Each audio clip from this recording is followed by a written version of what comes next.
ఎన్నేళ్లకు పెద పండగ వచ్చే వాకిండ్లకు మావాకులు గుచ్చే అమ్మోరికి ఆకలి గురుతొచ్చే ఓయా ఓట్లిస్తది కోడిని కోసిస్తే మేళ్ళిస్తది మేకను బలిగిస్తే పోలమ్మకు పొట్టేలును వేస్తే ఓయా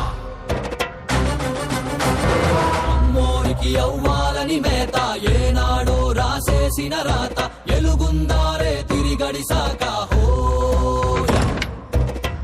ఎన్నేళ్లకు పెద పండగ వచ్చే వాకిండ్లకు మావాకులు గుచ్చే అమ్మోరికి ఆకలి గురుతొచ్చే ఓయా ఓట్లిస్తది కోడిని కోసిస్తే మేళ్ళిస్తది మేకను బలిగిస్తే పోలమ్మకు పొట్టేలును వేస్తే ఓ